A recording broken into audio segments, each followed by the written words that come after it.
Shalom, chers frères et sœurs, je vous salue une fois de plus encore dans le nom de notre Seigneur et Sauveur Jésus.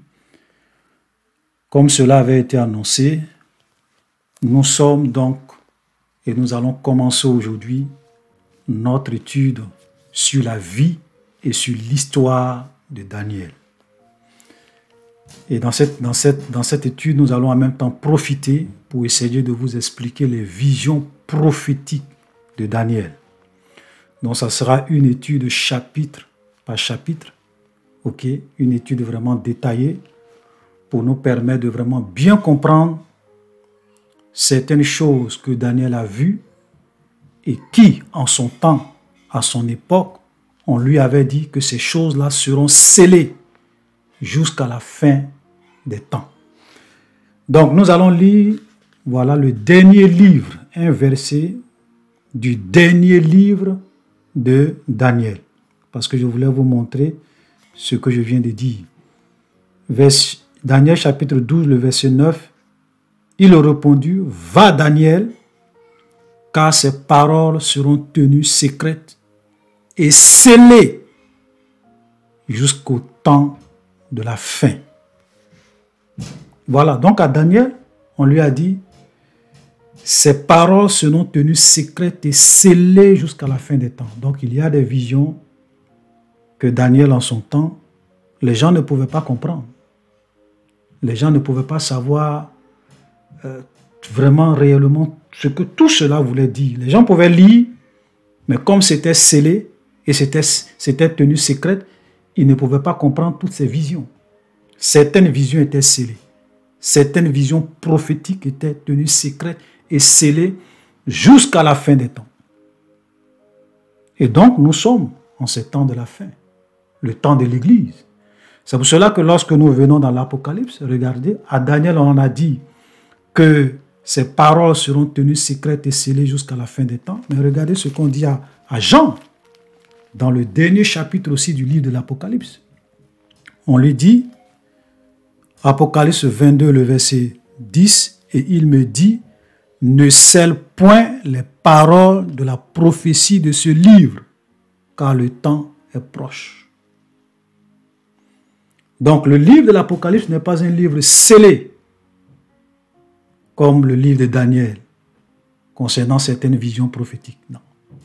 C'est pour cela que tous ceux qui viennent vous dire, non, le livre de l'Apocalypse c'est un livre scellé, il faut avoir, je ne sais pas, une vision, je ne sais pas quoi, pour expliquer.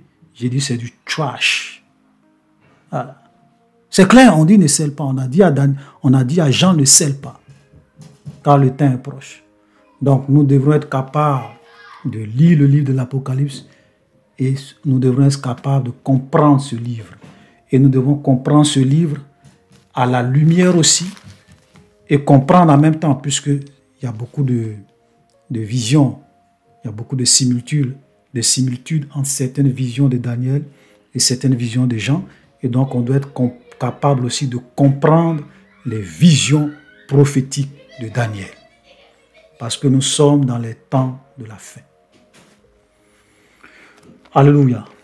Donc, je vous prie vraiment de nous suivre attentivement au cours de cette étude parce que il y a beaucoup de choses que nous allons dire. Il y a beaucoup de clarifications que nous allons donner.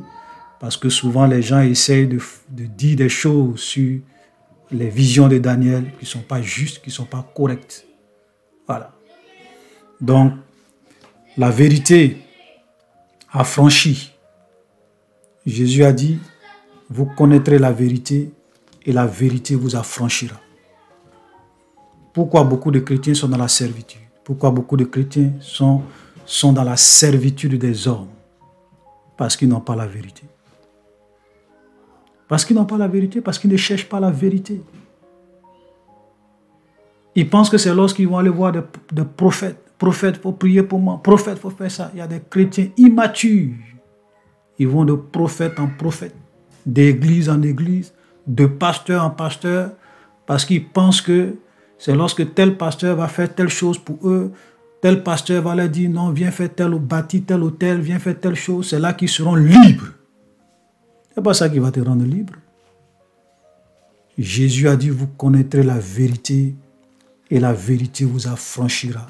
si le Fils vous affranchit, vous serez réellement libre. La vérité affranchit. Amen. Beaucoup de personnes ne connaissent pas la vérité. C'est ça le vrai problème. Il y a des choses aujourd'hui, quand tu regardes dans les églises, ce qui se passe, tu es étonné. Par exemple, le problème des hôtels, bâtir des hôtels. Comment les hôtels que les gens bâtissaient dans l'Ancien Testament, qui étaient des hôtels de pierre, des hôtels de cailloux. Les gens prenaient des pierres et juxtaposaient ces pierres-là et puis sur ces hôtels, sur ces pierres qu'ils avaient juxtaposées pour bâtir leur hôtel, parce que le temple de Salomon n'était pas construit, parce que quand le temple a été construit, les gens pour faire les sacrifices, les offrandes, ils allaient au temple de Salomon. Ils n'allaient plus bâtir des hôtels n'importe où pour faire des offrandes, pour offrir des holocaustes ou des taureaux à Dieu. Non. Et c'était des hôtels de pierre. Et donc on se demande comment les hôtels de pierre que les gens bâtissaient dans l'Ancien Testament, avant que le temple de Salomon ne soit construit, comment ces hôtels de pierre-là se sont transformés en des hôtels d'argent. Viens bâtir ton hôtel. C'est quoi? Viens donner l'argent au pasteur. Il va bâtir un hôtel pour toi. Oh boy, oh boy, oh boy, oh boy, oh boy. Et les gens ne réalisent pas que tout ça, c'est de l'escroquerie, de la manipulation. On leur vend du vent. Parce qu'ils n'ont pas la vérité. Et quand ce n'est pas les hôtels qu'on leur demande de bâtir, c'est quoi? Viens faire des alliances avec toi, avec Dieu. Viens bâtir, viens faire alliance avec Dieu. Chacun doit avoir une alliance. Dieu est le Dieu des alliances. Mensonge. Parce que quand vous regardez toutes les alliances que Dieu a tissées avec les hommes, ce n'est pas les hommes qui viennent faire alliance avec Dieu. C'est Dieu qui décide de faire alliance avec les hommes. Ce n'est pas le contraire. Tu es qui pour prendre la décision de venir faire alliance avec Dieu? Tu es qui? Et laisse-moi te dire que la dernière alliance est l'alliance la plus parfaite qui a été accomplie pour les hommes. C'est Jésus qui l'a accompli. Jésus est le médiateur d'une nouvelle alliance entre Dieu et les hommes. Et quand nous rentrons dans cette alliance, nous devenons enfants de Dieu. Il n'y a pas de privilège plus grand que ça. Donc tous ces pasteurs qui viennent vous dire alliance, hôtel, viens faire des semences, c'est de l'escroquerie pure et simple. Frère, c'est la vérité. Voilà. Donc on va revenir à notre sujet. Nous allons aujourd'hui donc expliquer le chapitre 1. Et donc dans ce chapitre-là, nous allons voir qu'est-ce qui s'est passé pour que Daniel se retrouve à Babylone. Et quand Daniel est arrivé à Babylone, il a eu vraiment le privilège d'être choisi pour servir à la cour royale, pour être instruit, pour être élevé, pour servir à la cour royale, pour servir Babylone. Avec des privilèges immenses. Il devrait manger les mains du roi, boire le vin du roi. Mais quand Daniel va arriver, malgré tous ces privilèges, quelle sera son attitude, quelle sera la priorité pour lui, étant en Babylone? Et à partir de la décision qu'il va prendre, lui et ses compagnons, comment Dieu va les traiter. Alléluia. Donc nous allons vraiment planter le décor avec ce chapitre 1 et par la suite nous allons continuer avec le chapitre 2 dans la prochaine vidéo. Donc Daniel chapitre 1, le verset 1. La 3e année du règne de Joachim, roi de Juda, Nebuchadnezzar, roi de Babylone, marcha contre Jérusalem et la siégea. Et donc, on arrive à une période donnée où la première puissance militaire, je dirais du monde à cette époque, la première puissance économique à cette époque, la première puissance politique à cette époque, c'était le royaume de Babylone, l'empire de Babylone. Et Nebuchadnezzar était un roi très, très puissant. Et je dirais qu'il était plus puissant que n'importe quel président que vous pouvez imaginer sur la terre, même le président des États-Unis. Parce que même quand vous allez aux États-Unis, c'est vrai que les États-Unis, c'est la première puissance, mais il y a des contre-pouvoirs. Le président ne peut pas faire tout ce qu'il veut. OK? Mais dans un empire, dans un royaume comme Babylone, Nebuchadnezzar avait droit de vie et de mort sur tous ces sujets. Ses décisions ne pouvaient pas être contestées. OK? Il était extrêmement puissant avec son empire qui dominait le monde à cette époque-là. Alléluia. Verset 2. Regardez très bien ce verset. Le Seigneur livra entre les mains de Nebuchadnezzar, roi de Babylone. Le Seigneur livra entre ses mains Joachim, roi de Juda, et une partie des ustensiles de la maison de Dieu. Nebuchadnezzar emporta les ustensiles au pays de Shinéar, dans la maison de son Dieu, et il les mit dans la maison du trésor de son Dieu. Mais pourquoi on ne dit pas que Nebuchadnezzar avait la première puissance mondiale, il est venu attaquer Juda et il a pu vaincre Juda?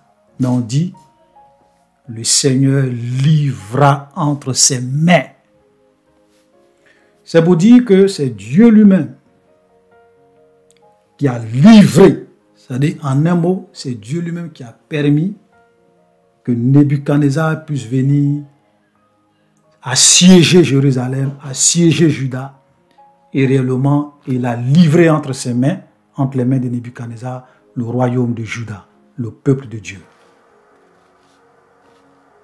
La question qu'on peut se poser, pourquoi? Pourquoi Dieu? Pourquoi? Tu pouvais être un roi puissant, tu pouvais même être la première puissance militaire du monde. Mais tant que le peuple d'Israël était en accord avec son Dieu, obéissait à son Dieu, faisait la volonté de son Dieu, était en de bons termes avec son Dieu, personne ne pouvait les vaincre militairement. Impossible. Pourquoi? Parce que l'Éternel combattait pour eux. Ce qui arrive au verset 2, Jérémie l'avait prophétisé. Jérémie avait dit que parce que vous avez abandonné Dieu, vous avez rejeté sa parole, vous êtes allé servir d'autres dieux, vous vivez dans le mal, dans le péché, dans l'adultère, dans toutes sortes d'abominations. Le roi de Babylone viendra et il va réellement assiéger Jérusalem et il va détruire Jérusalem.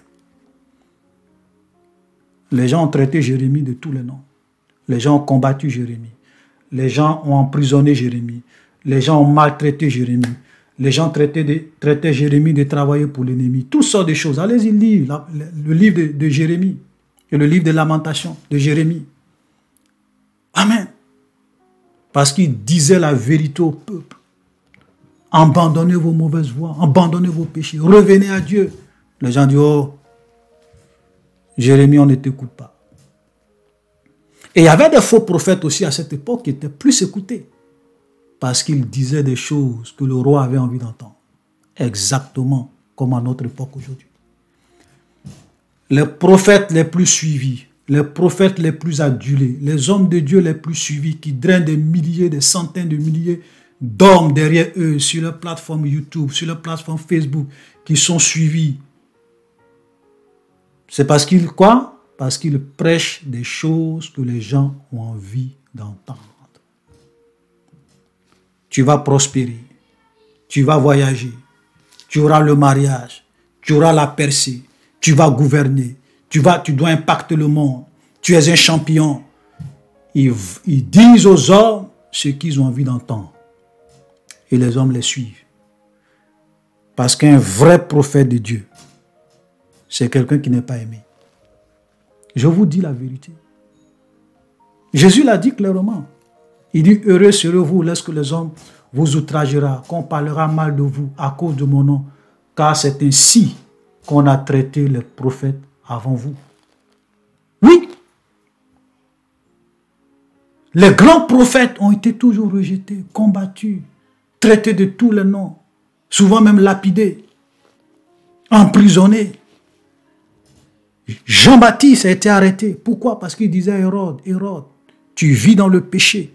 La femme que tu veux marier, c'est la femme de ton frère. Dieu ne te permet pas de l'avoir pour épouse. Jean-Baptiste a été arrêté, mis en prison, décapité. Aujourd'hui, on a des prophètes bling bling, one man show, prophètes de prospérité, d'élévation, d'impact.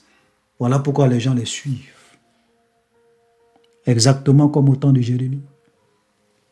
Et les vrais serviteurs de Dieu, seuls les enfants de Dieu, les écoutent et les suivent. Jésus était clair.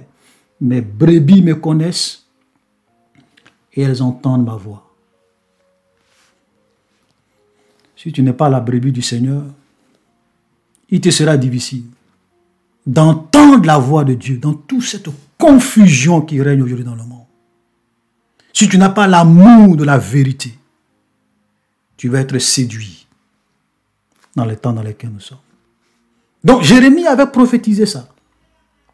Et ça, c'était en accord aussi avec ce que Dieu avait dit à son peuple.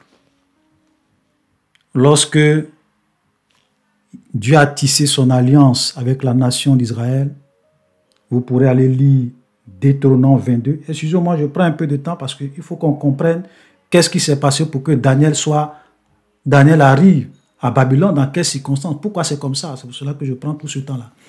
Quand vous lisez Deutéronome 28, Dieu a dit à son peuple, voilà les clauses de l'alliance. Si tu obéis à ma parole, si tu mets en pratique tout ce que je t'ordonne aujourd'hui, j'ordonnerai à la bénédiction d'être avec toi à ton aller et à ton retour.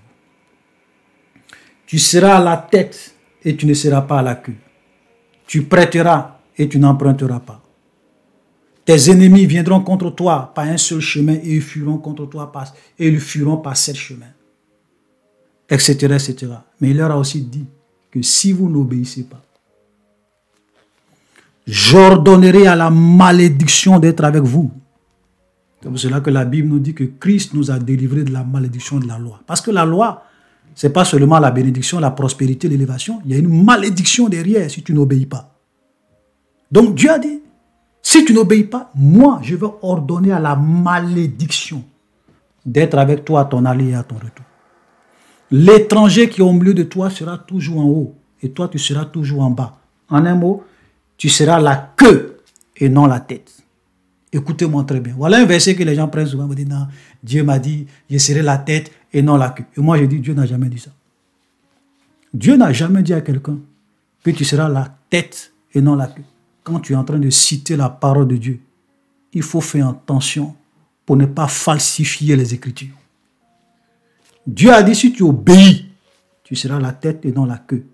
Si tu n'obéis pas, tu seras la queue et non la tête. C'est l'étranger qui est au milieu de toi qui sera toujours en haut, mais toi, tu seras la queue. Et le Seigneur leur a dit, vous allez aller combattre. Si vous n'obéissez pas, vous allez aller contre vos ennemis par un seul chemin et c'est vous qui allez fuir par 7 chemins. En un mot, le contraire de toutes les bénédictions que Dieu leur avait données. Dieu leur a promis le contraire s'ils n'obéissaient pas. Verset 2, je relis encore. Vous comprenez pourquoi il est ici dit, le Seigneur livra entre ses mains Joachim, roi de Juda, parce que Juda et son roi avaient abandonné le seul Elohim d'Israël. Amen. Laisse-moi te dire, chers frères et sœurs, si tu te réclames enfant de Dieu, si tu es vraiment enfant de Dieu, Si tu veux réellement être enfant de Dieu et te comporter comme un enfant de Dieu, comprends ceci. Les hommes ne sont pas tes ennemis. Les sorciers ne sont pas tes ennemis. Les mystiques ne sont pas tes ennemis. Écoute-moi très bien. Tes amis qui sont au bureau, qui te veulent du mal, ne sont pas tes ennemis. Ton ennemi, c'est toi-même. Je le répète, ton ennemi, c'est toi-même. Pourquoi? Parce que tant que tu craindras Dieu, Dieu combattra pour toi. Aucun sorcier, aucun mystique ne peut t'atteindre spirituellement parlant. C'est impossible. C'est vrai qu'il peut te créer des problèmes sur le plan physique, te persécuter physiquement, mais spirituellement, aucun sorcier ne peut me tuer. L'ange de l'Éternel campe autour de ceux qui le craignent. Jésus a dit, ne craignez pas ceux qui tuent le corps et qui après ne peuvent rien faire. Alléluia. Donc, mon vrai ennemi, entre guillemets, c'est moi-même. Si le sorcier arrive à m'atteindre, je dois m'interroger sur ma relation avec Dieu. Ici, le problème du peuple, ce n'est pas Nebuchadnezzar, ce n'est pas Babylone, c'est eux-mêmes, parce qu'ils avaient abandonné la loi de leur Dieu. Voilà pourquoi tout ce malheur s'est abattu sur eux. Et c'est Dieu qui va les livrer entre les mains de Nebuchadnezzar, roi de Babylone. Alléluia. Donc voilà le contexte qui va faire que Nebuchadnezzar va venir, il va conquérir Juda, il va conquérir Jérusalem, il va prendre une partie des ustensiles de Dieu et il va envoyer ça dans la maison de son Dieu. Parce que Nebuchadnezzar était un roi païen. Il adorait de faux dieux. Quand tu t'éloignes de Dieu, même tes ennemis qui adorent de faux dieux vont triompher de toi. Parole de l'Éternel. Faisons attention. Alléluia. Verset 3. On va aller un peu vite. Le roi donna l'ordre à Ashpenaz, chef de ses eunuques, d'emmener quelques-uns des enfants d'Israël de race royale ou de famille noble, de jeunes garçons sans défaut corporel, beaux de figure, doués de sagesse, d'intelligence et d'instruction, capables de servir dans le palais du roi et à qui l'on enseignera les lettres et la langue des Chaldéens. Le roi leur assigna pour chaque jour une portion des mains de sa table et du vin dont ils buvaient, voulant les élever pendant 30 ans, pendant 3 mois, au bout desquels ils serviront au service du roi. Il y avait parmi eux, d'entre les enfants de Juda, Daniel, Anania, Michaël, Azaria. Le chef des eunuques leur donna des noms. À Daniel, celui de Belshazzar, à Anania, celui de Shadrach, à Michaël, celui de Meshach, et à Azaria, celui d'Abednego. Regardez ces versets que je viens de lire. Daniel faisait partie de ceux qui étaient allés comme des captifs, comme des esclaves à Babylone. Et quand ils vont arriver, et ça c'était l'habitude de Nebuchadnezzar, quand il détruit un royaume, il choisit parmi les captifs des gens qui sont sans défaut corporel, beaux de figure, doués de sagesse, d'intelligence, qui sont souvent de race royale, de famille noble. Il les sélectionne. Et maintenant, il va essayer de les former, de les éduquer à la lettre et à la science des Chaldéens pour qu'ils puissent servir dans la cour royale, à la cour royale.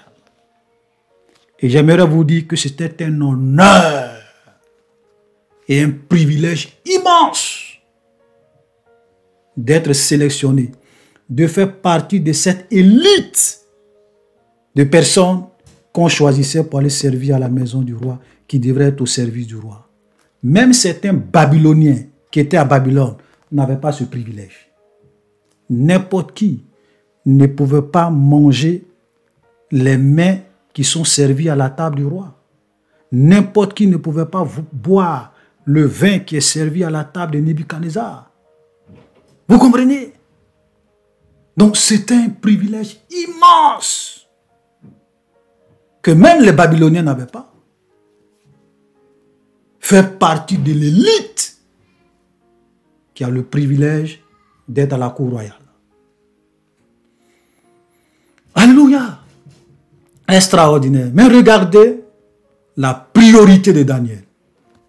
La priorité de Daniel n'était pas impressionnée par le fait qu'il a été sélectionné pour servir à la table du roi, pour vivre, voilà, pour servir le roi, pour manger les mains du roi, pour boire le vin du roi. Ce n'est pas ça sa priorité. Dieu merci si j'ai été sélectionné pour aller, pour être parmi cette élite. Mais ce n'est pas ça ma priorité. Ça ne m'impressionne pas. Verset 8. Daniel résolut de ne pas se souiller par les mains du roi et par le vin dont le roi buvait. Il pria le chef des eunuques de ne pas l'obliger de se souiller. Dieu fit trouver grâce et faveur à Daniel devant le chef des eunuques. Waouh! La priorité pour Daniel, c'était quoi? Ne pas se souiller, respecter la loi de Dieu, marcher dans la sainteté, dans la pureté, craindre Dieu. Cherchez premièrement le royaume des cieux et sa justice. Et toutes ces choses vous seront données par-dessus. C'est pas ce que la Bible dit. C'est ce que Daniel est en train de faire ici. Oui, c'est vraiment un honneur, manger à la table du roi. Je suis un étranger dans un pays. Ce n'est pas mon pays. Je suis même venu en tant qu'esclave. Je n'ai pas de droit, je n'ai pas de privilège. Qu'est-ce que je peux faire? J'ai l'opportunité vraiment de manger les mains du roi, de boire les... Donc, je vais faire comme tout le monde. Je ne suis pas chez moi. Je vais me souiller avec les viandes sacrifiées aux idoles. Dieu comprend. Non. Daniel dit, moi, Daniel, j'ai résolu de craindre Dieu, de chercher premièrement le royaume des cieux et sa justice. Il y a des chrétiens qui ont quitté leur pays, qui ont eu des opportunités d'aller aux États-Unis, d'aller en Europe, en Russie, en Chine, dans des pays développés, faire des affaires. Ils ont eu des diplômes, ils travaillent souvent même dans des entreprises prestigieuses, dans des institutions prestigieuses. Ils ont l'argent, la gloire. Vous savez ce qu'ils ont dit? Bye bye Jésus. Bye bye la parole de Dieu. Bye bye être chrétien. Ils vivent pour le monde. Satan les a séduits par les attraits de ce monde. Vous savez, quand Jésus donnait la parabole du semeur, il a présenté 4 types de cœurs. Il y a ceux qui entendent la parole, qui ne comprennent pas, donc le voleur vient, il arrache cette parole. Il y a d'autres qui entendent la parole, mais la parole tombe dans des endroits pierreux, il n'y a pas de racines. Ok? Et puis après, la parole meurt, la semence meurt. Il y a d'autres qui reçoivent la parole dans la terre, mais les herbes, les mauvaises herbes étouffent cette parole. Et vous savez ce que Jésus dit pour ce troisième cas? Il dit ce sont ceux qui entendent la parole, mais en qui la séduction de ce siècle, les richesses de la vie, étouffent la parole. Beaucoup de chrétiens ont bien commencé, ils étaient des vrais chrétiens dans leur pays, des vrais chrétiens quand ils ont commencé, des vrais enfants de Dieu. L'amour de l'argent, avec tous ces prophètes qui leur prêchent la prospérité, l'élévation, la richesse, la gloire, l'impactation. Ils ont abandonné Dieu. Ils sont aujourd'hui en train de servir maman. Et ils pensent qu'ils sont en train de servir Dieu. D'autres vivent dans l'adultère, dans la fornication, dans la pornographie. Et souvent, ils s'en vont à l'église. Mais il y a longtemps qu'ils ont abandonné Dieu. Alléluia. Ça fait pitié.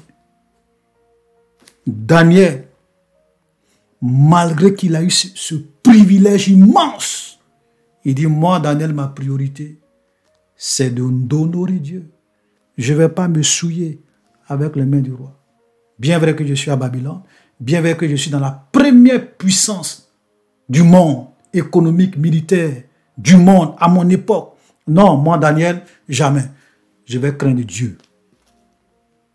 Et regardez, Dieu fit trouver grâce. Dieu fit trouver à Daniel faveur et grâce devant le chef des eunuques. Quand vous prenez la position de Dieu, quand vous servez Dieu, quand vous honorez Dieu, Dieu vous honorera. Quand vous choisissez le camp de Dieu, Dieu va choisir votre camp. Quand vous vous sacrifiez pour Dieu, Dieu aussi sera prêt pour vous. Je vous dis la vérité. Vous pensez que si Daniel n'avait pas pris cette décision, Dieu allait l'honorer. La Bible dit, Dieu fit trouver grâce. Parce que, regardez, le verset 10, le chef des eunuques dit à Daniel, je crains mon Seigneur le roi qui a fixé que vous devez manger et boire. Vous devez manger et boire. Pourquoi verra-t-il votre visage plus abattu que celui des jeunes gens de votre âge? Vous exposerez ma tête auprès du roi. Le fait que le chef des eunuques refuse de respecter l'ordre de Nebuchadnezzar en donnant les mains du roi, la boisson du roi, tout ce qui est servi à la table du roi, comme nourriture aux gens qui devraient être élevés pour le servir à son palais. Si Nebuchadnezzar se lève un matin, puis il se promène et puis il voit qu'il y a un parmi eux, on dirait n'est pas trop en forme, et puis Nebuchadnezzar vient dire, mais qu'est-ce qui se passe? Et puis il dit, non, roi, vraiment, je ne mange pas ce qu'on me donne, voilà ce qu'on me donne. Vous savez quoi? Même le chef des eunuques, ta tête sera coupée. Tu vas mourir. C'est pour cela que je dis Nebuchadnezzar, ce n'est pas le président des États-Unis. Il avait droit de vie ou de mort sur tout le monde dans son royaume. On ne viole pas l'ordre du roi. On ne s'oppose pas à l'ordre du roi impunément. Babylone et Nebuchadnezzar. Nebuchadnezzar était un demi-dieu à Babylone. Si demi-dieu entre guillemets, je sais que vous me comprenez. Nebuchadnezzar était comme un demi-dieu à Babylone. Donc le chef des eunuques ne peut jamais accepter ça. Normalement, il ne peut jamais accepter ça. Parce que sa vie en dépend. Mais Dieu va faire tout pour qu'il trouve grâce aux yeux des chefs des eunuques. Dieu honore ceux qui l'honorent. Il honore ceux qui l'honorent. Et sa face est contre ceux qui sont contre lui, qui violent. La Bible dit que la face de Dieu est contre ceux qui font le mal.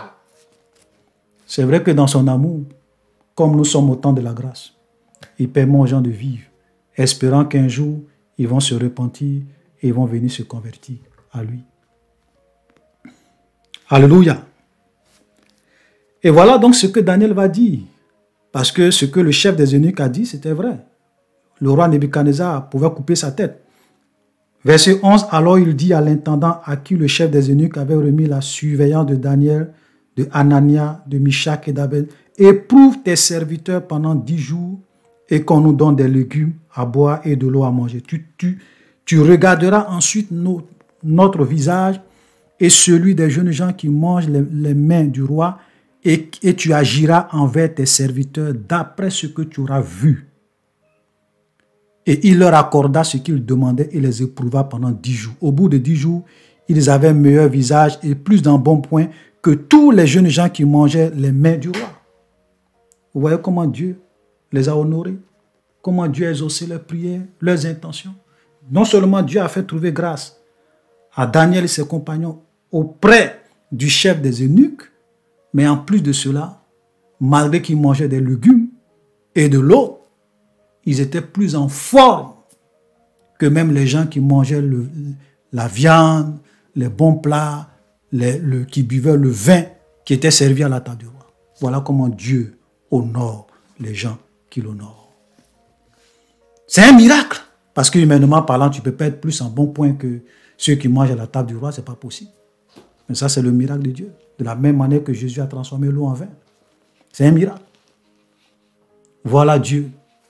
Vous savez, la vraie bénédiction, c'est de craindre Dieu. La vraie bénédiction, c'est de marcher selon la parole de Dieu. La vraie bénédiction, c'est de faire la volonté de Dieu. Même si tu souffres, même si les gens se moquent de toi, même si tu n'as rien, même si tu es pauvre, la vraie bénédiction, c'est de faire la volonté de Dieu. Alléluia. Alléluia. L'intendant apportait les mains et le vin qui leur était destiné et leur donnait de la légume. Dieu accorda à ces 4 jeunes gens de la science, de l'intelligence dans toutes les lettres et de la sagesse. Et Daniel expliqua toutes les visions et tous les songes. Waouh! Parce qu'ils étaient en train d'être formés. Il devrait être formé pendant 3 ans pour servir le roi Nebuchadnezzar. Mais regardez ce que Dieu va faire.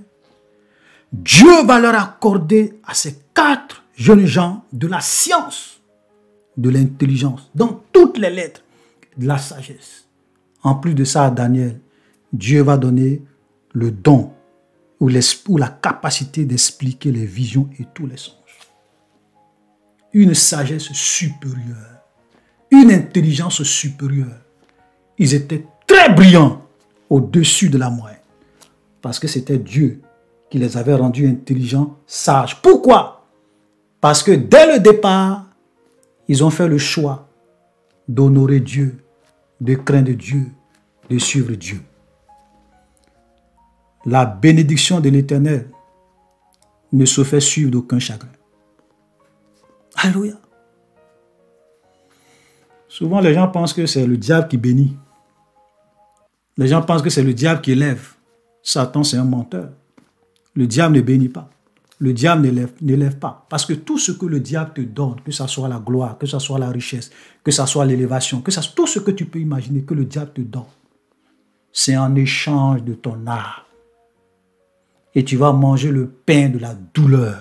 C'est pour cela que vous allez voir très souvent tous ces grands artistes, tous ces stars qui vendent leur âme au diable pour la prospérité, pour le succès, pour la célébrité. Ils souffrent dans les champs. Il y a d'autres même qui se suicident. Tu te demandes, mais comment ce monsieur qui a l'argent, il peut se suicider? Tu ne sais pas ce qu'il vit. Quand il sort et puis il a de grosses voitures, il vous donne une apparence.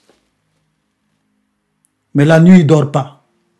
C'est ça le diable, la bénédiction de l'Éternel. La bénédiction, pardon, du diable. Ça, c'est la bénédiction du diable, parce que la bénédiction de l'Éternel ne se fait suivre d'aucun chagrin. Frère, c'est un privilège immense de craindre Dieu et de servir le Seigneur. Alléluia. Au temps fixé par le roi, pour qu'on les lui amena, le chef des eunuques les présenta à Nebuchadnezzar, et le roi s'entretient avec eux. Et parmi tous ces jeunes, il ne s'en trouva aucun comme Daniel, Anania, Michaël et Azaria. Il fut donc admis au service du roi. Sur tous les objets qui réclamaient de la sagesse et de l'intelligence et sur lesquels le roi les interrogeait, il les trouva 10 fois supérieurs à tous les magiciens et astrologues qui étaient dans tout son royaume. Ainsi fut Daniel jusqu'à la première année du roi Cyrus. Vous imaginez ça? 10 fois supérieur. Même tous les magiciens, tous les astrologues, tous les vieux magiciens, les vieux astrologues qui avaient l'expérience dans l'art de la magie, dans l'art d'invoquer les démons, dans l'art de faire les pactes avec le diable, personne ne pouvait se comparer à Daniel et à ses 3 compagnons. Impossible. Leur intelligence était trop supérieure. Tu ne peux pas. Un esprit supérieur. Une intelligence 10 fois supérieure. Ça, c'est la bénédiction de Dieu. Alléluia. Souvent, le diable trompe les gens. Ils pensent que c'est quand ils vont aller chez les marabouts, chez les féticheurs, qu'ils vont réussir, qu'ils auront la sagesse pour réussir. Oui, le diable peut te donner tout ça. Mais tu vas manger le pain de la douleur, de la misère. Et souvent, tu vas finir par te suicider ou bien par mourir. Parce que souvent, quand le diable bénit les gens, il y a trop de règles. Tu ne dois pas faire ça, tu dois faire ça. Chaque nuit, tu dois te lever à 2 heures du matin. Tu dois faire ça. Tu dois faire tel pacte. Tu dois renouveler chaque 5 ans, chaque 2 ans. Voilà. Et les gens souffrent. Il y a des gens même qui meurent dedans. Parce qu'arrivé un moment, ils ne peuvent pas. Mais quand Dieu te bénit, il ne te demande rien. Rien. Alléluia. Donc, voilà comment Dieu va réellement bénir ces jeunes gens. C'est une histoire extraordinaire. Et nous allons voir par la suite comment Dieu va réellement les bénir à Babylone et les établir à Babylone. Alléluia.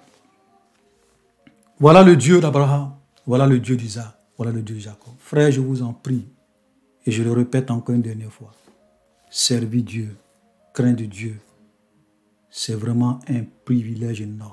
C'est une grande bénédiction. N'abandonne jamais la main de Dieu dans la misère. N'abandonne jamais la main de Dieu dans les problèmes. Amen. Tout ce que nous vivons dans ce monde, c'est pour un temps. Le Maître arrive et il nous prendra avec lui. Voilà notre espérance. Alléluia. Notre Dieu et notre Père, toi qui es le seul Elohim d'Israël, je voudrais en ce jour te recommander ta parole avec tous ceux qui ont suivi cette vidéo. Seigneur, je prie que ta grâce abonde dans leur vie. Je prie que tu ouvres leur esprit pour qu'ils puissent comprendre ta parole et vivre pour toi, te craindre et marcher dans la sainteté, dans la pureté, dans la sanctification, de te rechercher, de t'honorer. Et comme ta parole le dit, de chercher premièrement le royaume des cieux, sa justice, dans tous les domaines de leur vie et chaque jour de leur vie. Que ta crainte, que ta sainteté, que ta pureté, que l'obéissance à ta parole soit la priorité des priorités dans leur vie. Seigneur, je prie que tu bénisses ton peuple, que tu donnes vie à ta parole dans les cœurs, que tout ce que l'ennemi voudra faire, les puissants des ténèbres qui viennent pour arracher la parole, pour réellement détourner les cœurs, Seigneur, je prie que les œuvres des ténèbres, du diable et des démons soient neutralisées dans les cœurs au nom puissant de Jésus-Christ de Nazareth. Seigneur, communique la vie à ton Église, communique la vie à ton peuple, communique la vie à tes enfants et que ton règne vienne. Suscite, ô Dieu, une armée pour toi en ces temps de la fin pour porter ton nom, Seigneur, où le besoin se fait sentir. Merci Jésus et que la gloire et l'honneur te reviennent au nom puissant et glorieux de Jésus. J'ai prié. Amen. Shalom, chers frères et sœurs, et à la prochaine.